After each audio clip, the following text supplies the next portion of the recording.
siempre, en todo tiempo, en las buenas y en las malas, en el día y en la noche, en el invierno y en el verano. Regocijaos en el Señor siempre. Ahora, tú puedes decir, bueno, eso es fácil decir, pero no es fácil vivir. Pero yo quisiera que tú sepas que cuando Pablo escribió la epístola a los filipenses, estaba preso, estaba en la prisión. ¿Y por qué? ¿Porque había hecho algo malo? Porque cuando una persona ha hecho algo malo y va a la cárcel, pues por lo menos le queda la resignación de que está ahí porque merece, está ahí porque hizo algo de malo. Pero en el caso de Pablo, ¿qué cosa mala había hecho? Yo te hago una pregunta en este momento. ¿Tú crees que Dios cuida a sus siervos? ¿Dios protege a sus siervos? ¿Los defiende del mal, sí o no? Claro que sí. Te hago otra pregunta. ¿Y tú crees que Pablo era un siervo de Dios? ¿Sí o no? Claro que sí. Entonces viene la tercera pregunta. ¿Y si Pablo era un siervo de Dios? ¿Y si Dios cuida siempre a sus siervos, por qué razón Pablo estaba preso? Él no había hecho nada de malo. ¿Sabes por qué él estaba preso? Por predicar el evangelio. Ahora, ¿Dios no debería cuidar a un siervo suyo que predique el evangelio? Sí, debería, desde la lógica humana, desde la perspectiva humana, sí. Al siervo de Dios que está cumpliendo su deber no debería pasarle nada de malo. Y sin embargo vinieron y lo prendieron y lo llevaron a la cárcel. Y ahora Pablo desde la prisión escribe a los filipenses. ¿Y qué les dice? Regocijaos en el Señor siempre. Y si leemos un poco más adelante, dice, regocijaos con cánticos y con himnos. Ahora, Pablo no estaba hablando una cosa teórica, una frase muy bonita de ser dicha, regocijaos en el Señor siempre, y que todo el mundo diga amén. No, no, no. Pablo estaba preso. Pablo estaba sufriendo, estaba pasando por el valle de la tribulación. Y él dice, regocijaos en el Señor siempre. Ahora tal vez tú me preguntes, pero ¿cómo es posible regocijarse en el Señor siempre? Está bien, en el momento de alegría, de felicidad, de abundancia, sí. Pero en el momento de tristeza, de dolor, de lágrimas, ¿cómo alguien se puede regocijar? Tú sabes que hay un desvío de conducta llamado masoquismo, que es la persona que busca el dolor y se alegra y se regocija con el dolor. Pero esto no tiene nada que ver con lo que Pablo está diciendo. Pablo dice, regocijaos en el Señor siempre, y él lo estaba haciendo en medio del dolor. Pero ¿cuál era su secreto? Voy a repetir el texto y vas a ver el secreto. Regocijaos en el Señor siempre, en el Señor. Si tú no estás conectado al Señor, ahí no hay manera de que te regocijes en medio del dolor y en medio de las dificultades. El secreto es en el Señor. Por eso el título de esta semana de predicaciones es conectados. ¿Conectados a quién? Conectados a Jesús, relacionados con Jesús. Entonces, cuando tú estás conectado a Jesús, cuando tú vives una vida de comunión con Jesucristo, ayer dijimos, vas a aprender a amar. Y hoy te digo, vas a aprender a regocijarte en medio del dolor, en medio de las dificultades, y la vida va a tener sentido para ti. No solo las cosas buenas, también las cosas tristes van a tener sentido para ti. ¿Sabes? El dolor, las dificultades, los momentos difíciles no nacen en la mente de Dios. Por favor, nunca pienses que estás sufriendo porque Dios te está castigando, que estás sufriendo porque Dios te mandó el dolor para hacerte pensar porque tú te estabas portando mal. No, nunca pienses así. Dios mismo dice, mira los pensamientos que tengo acerca de ti. Pensamientos de amor y no de odio. Pensamientos de bien, no de mal. Mira los pensamientos que tengo acerca de ti, pensamientos de paz. O sea, De la mente del Señor, del corazón del Señor, solo salen las cosas que te hacen bien. Nunca lo que te hace sufrir. El sufrimiento y el dolor no nació en Dios, nació en el corazón del diablo. Y cuando el diablo te hace sufrir, él te hace sufrir para llevarte a entender mal el dolor y a maldecir a Dios en lugar de maldecir al diablo. Si tú lees todo el libro de Job, yo le digo al libro de Job que es el compendio de la teología del dolor, o sea, tú tienes que estudiar el libro de Job para entender el misterio del dolor. Tú vas a ver ahí que el diablo se presenta un día a Dios y le dice, Señor, ¿has visto ahí? Dios le dice, ¿has visto a mi hijo Job, un hombre perfecto, bueno, temeroso de mí? Y el diablo le dice, claro, pues tú le das todo, le das una bella familia, le das hacienda, le das ganado, le das dinero, así cualquiera te sirve. Ahora, quítale todo eso para que veas que él te va a maldecir. Miren lo que el diablo dice, quítale todo eso. Pero Dios no quita nada. Dios jamás te va a quitar lo que te hace bien. Si Dios te quita, te va a quitar el pecado, la miseria, el vicio, lo que te destruye, lo que arruina tu vida, lo que malogra tu familia. Dios te va a quitar eso, pero Dios nunca te va a quitar lo que te hace bien. Es el diablo que te quita, porque si tú continúas leyendo el relato de Job, vas a ver que el diablo es el que le trae maldición, le trae el dolor, le trae enfermedad, le trae todo a Job, pero con un propósito, hacer que Job se rebele contra Dios y que piense que quien lo está haciendo sufrir es Dios y se revolte contra Dios. La propia esposa de Job habla palabras que fueron colocadas por el diablo en sus labios y le dice a Job, ¿por qué no maldices a Dios y mueres? Ya estás sufriendo tanto, ¿por qué no maldices a Dios y mueres?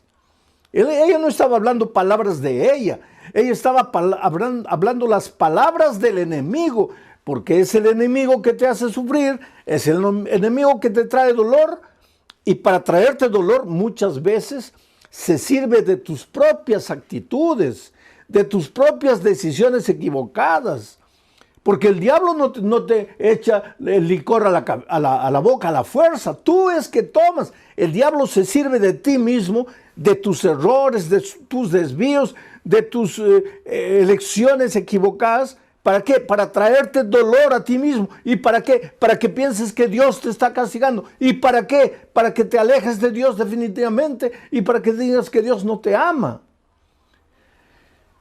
¿Cómo podemos regocijarnos en medio del dolor? Primero, estar conectados al Señor. Pero, y en segundo lugar, déjame leer lo que dice aquí Juan capítulo 15, versículos 10 al 11. Mira, Jesús dijo estas palabras: si guardareis mis mandamientos, permaneceréis en mi amor.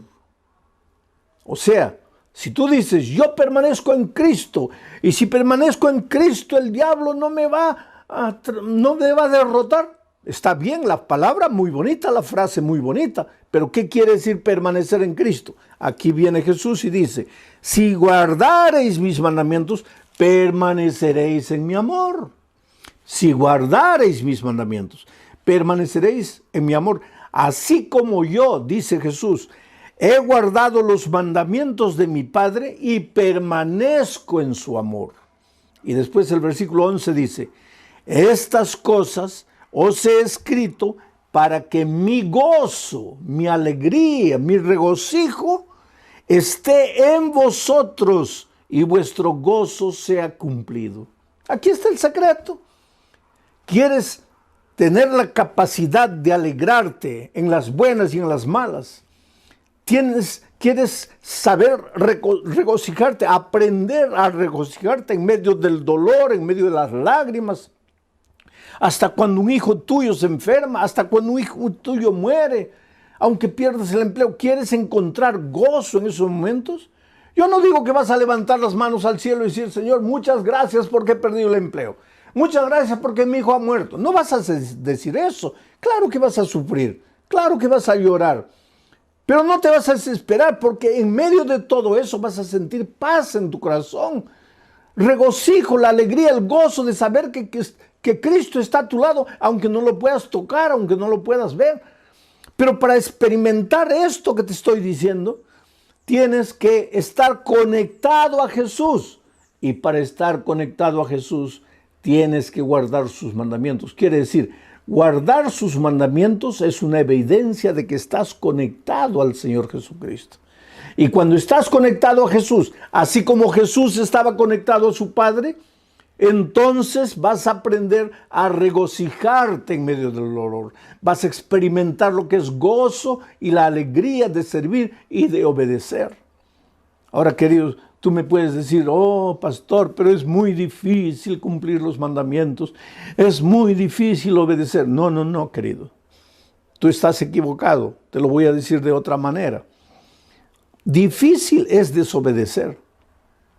Te voy a explicar por qué. Cuando Adán y Eva fueron creados, ellos fueron creados con naturaleza perfecta, o sea, con la tendencia a obedecer. Para Adán y Eva, obedecer es como para nosotros desobedecer, natural. Adán y Eva no tenían que esforzarse para obedecer porque su naturaleza era perfecta. Ellos obedecían de manera natural, así como tú tomas agua, como comes de manera natural. Para Adán y Eva obedecer era natural, pero infelizmente pues Adán y Eva desobedecieron, se apartaron de Dios. Y al apartarse de Dios, de cierta manera, ellos iban contra su naturaleza, porque su naturaleza era de obediencia. Solo que al apartarse de Dios, por eso yo digo que el pecado es un misterio, tú no puedes explicar cómo una pareja que había sido creada con naturaleza perfecta, se esforzaron para alejarse de Dios. Pero cuando se alejaron de Dios y pecaron, perdieron la naturaleza perfecta y adquirieron lo que llamamos la naturaleza pecaminosa. ¿Qué es la naturaleza pecaminosa? Lo contrario de la naturaleza perfecta. Con la naturaleza perfecta, para ellos era natural obedecer, fácil obedecer. Pero con la naturaleza pecaminosa, lo que es natural ya no es obedecer, es desobedecer. Es caminar como un caballito loco por los prados, no tener en cuenta a Dios para nada, no querer andar en sus caminos, no seguir sus consejos, no guardar sus mandamientos, hacer lo que tú quieres. Eso es natural al ser humano, porque desde que nacimos nosotros, después de Adán y Eva, todos vinimos al mundo ya trayendo la naturaleza pecaminosa. Ahora, desde pequeñitos, nuestra tendencia es andar solos, correr solos, tratar de resolver los problemas solos. Y ojalá que nos fuera bien. Lo peor es que nos va mal. Desde pequeños cometemos algún pecado, hacemos algo errado, tratamos de esconder, de que nadie nos descubra. Y solos tratamos de solucionar el problema y nos hundimos cada vez más y más. Yo me acuerdo que cuando mi hijo mayor era un nené de 1 año, tal vez, mi esposa había salido, me dejó al cuidado del muchachito. Yo estaba estudiando, pero vigilándolo. Y él andaba en la sala, agarraba una cosa, tenía varios juguetes ahí. Y yo estudiando, pero vigilándolo, vigilándolo. Y de repente él se acercó a un vaso de cristal. Tú sabes que el cristal vale bastante, un vaso de cristal es precioso. Este era un vaso, un florero de cristal, porque nos habían regalado en el día de nuestro matrimonio. Y yo le dije, mira hijito, juega de este lado, pero no te acerques ahí. Juega por aquí, no, deja ahí. Cuidado con ese florero. Pero nosotros, pues los seres humanos somos así, ¿no? Parece que cuando nos dicen no, ahí es que queremos. Y eso es desde pequeñitos, porque ya venimos al mundo trayendo la naturaleza pecaminosa después que Adán pecó. Bueno, yo estaba leyendo y de repente siento la bulla. Él hizo caer el florero y el florero se hizo pedacitos. Y yo, para no asustarlo, hice como que no me di cuenta, concentrado, pero yo estaba mirando todo. y observé lo que él hizo. Cuando el florero cayó, lo primero que él hizo fue mirarme. Y cuando se dio cuenta que yo, entre comillas, no me había dado cuenta, quiso juntar los pedacitos de vidrio. Y al querer juntar eso, para reconstruir el vaso que había quebrado, se cortó el dedito. Y la sangre comenzó a salir. Y ahí se desesperó. Y ahí comenzó a gritar. Y ahí vino corriendo a mis brazos. Y pues yo lo tomé en los brazos, lo llevé al baño, lo lavé, lo limpié, le coloqué un curativo. Era un muchachito no tenía ni un año. Yo no sé si él tenía conciencia para entender lo que yo le dije. Pero yo le dije, mira hijo, en la vida infelizmente vas a quebrar muchos floreros de cristal. Pero cuando por esas cosas de la vida quiebres algo, no trates de resolverlo solo. No trates de encontrar la solución tú solo. Porque hay un Padre que siempre estará con los brazos abiertos esperándote. Y en este momento yo te digo, querido, tal vez tú, por esas cosas de la vida, has quebrado el florero precioso de tu matrimonio. Has quebrado el florero precioso del respeto que tus hijos te tenían. Has quebrado el florero precioso de la confianza que tu jefe tenía en ti. En esta vida, ¿cuántas veces vivimos quebrando floreros? Las cosas buenas que Dios nos da, las arruinamos, las malogramos, las quebramos, las destruimos.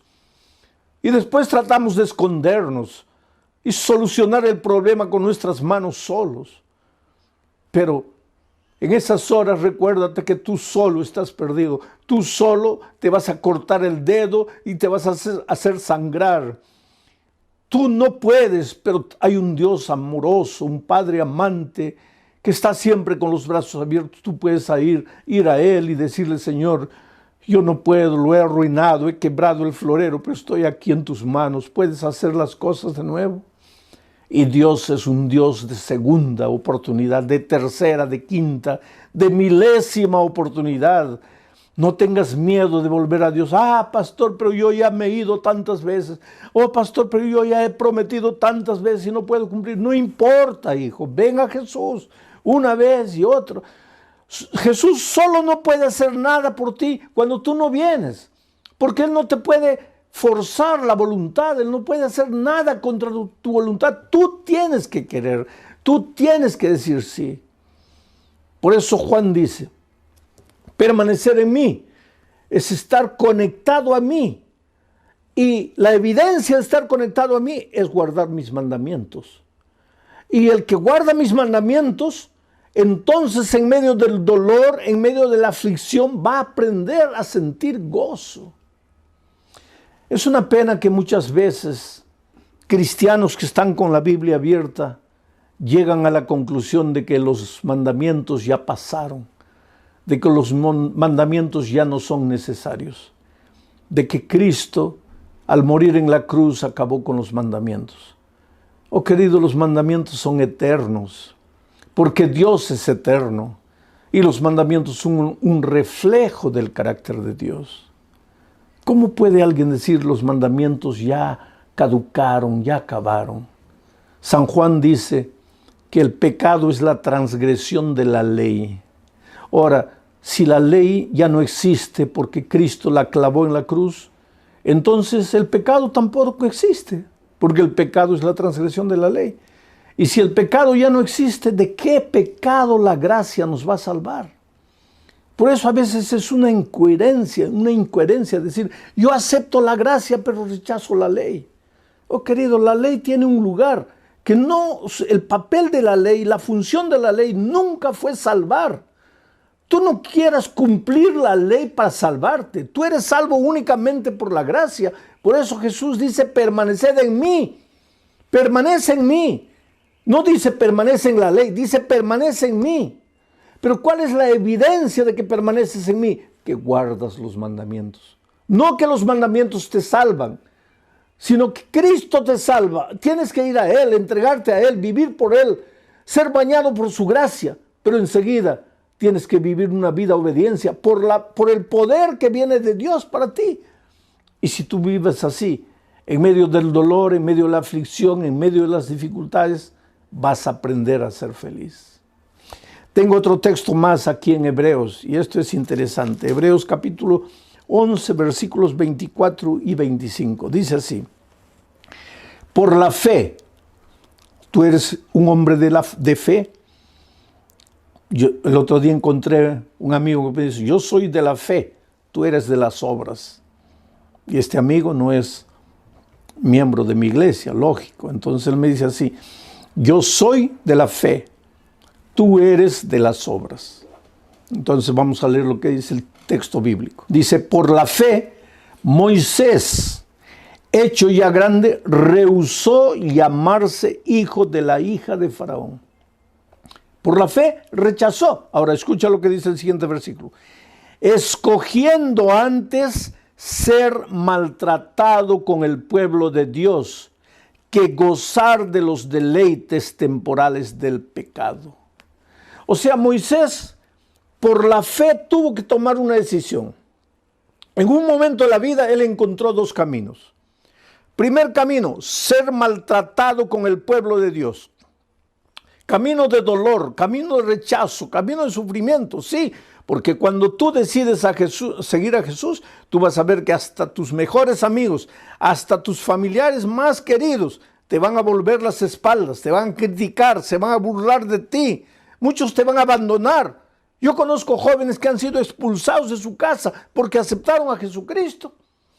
Yo conozco la historia de una niña que cayó en la prostitución, en la drogadicción, vivía una vida completamente perdida. Los padres sufrían porque sabían la vida que la hija perdía, pero no podían hacer nada para ayudarla, hasta que un día, en medio de la miseria que esa niña vivía, fue alcanzada por el Evangelio y aceptó a Jesucristo, y Jesús la salvó, y Jesús la lavó, y Jesús la restauró, y esa muchacha dejó de usar drogas, dejó de la vida promiscua que vivía, y cuando llegó diciembre decidió volver a la casa de sus padres para darles, según ella, el más grande regalo.